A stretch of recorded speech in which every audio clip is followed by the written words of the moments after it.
Lukas, tai ne šiaip vardas,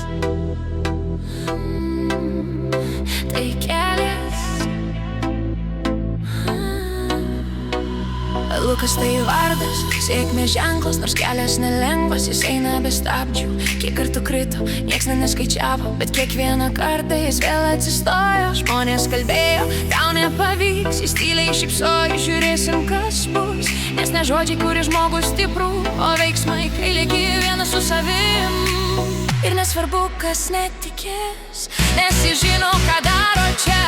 Ne dėl jų, ne dėl minios, o dėl savęs iki galo. Lukas tai vardas sėkmės, bet nesvarbu kas netikės. Jis padarys viską dėl savęs ir nieks jo nesustabdys, net jei bandys. Lukas eina savo keliu, be baimės, be gal be jeigu. Ir jei pasaulis sakys ne, jis vis tiek pasieks, ką nori turėt. Buvo dienų, kai viskas griuvo, kai net artimiausi nusisuko tyliai.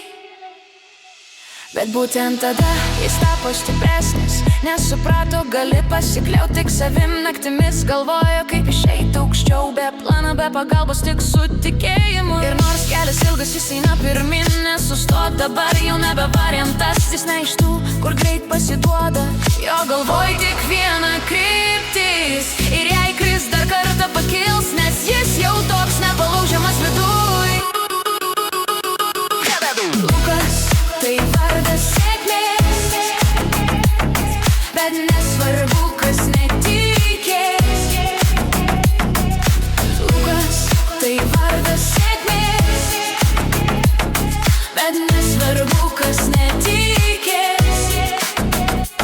Dabar tie patys, kurie juokėsi vakar, stebi tyliai, kaip jis kyla aukštyn ir galvoja, kaip jam pavyko. Atsakymas paprastas, jis niekad nepasidavė. Jis nesivaiko šlovės, jis kuria save. Kiekvieną dieną dar geresnį nei vakar ir jei reikia, jis vienas iki galo. Nes žino, nieks kitas to už jį nepadarys. Ir kai ateis diena, kai viskas susidės, kai svajonės taps realybė, jis prisimins, nuo ko pradėjo ir kiek kartų reikėjo pakilti iš naujo. Lukas tai vardas sėkmės, ir nesvarbu kas netikės. Jis padarys viską dėl savęs ir nieks jo nesustabdys niekada. Lukas eina savo keliu, per skausmą, per klaidas, bet pirmyn. Ir jei dar abejoji, pažiūrėk į jį, nes jis įrodys visiems, kas yra tikras. Lukas tai ne tik vardas, tai žmogus, kuris nepasidavė.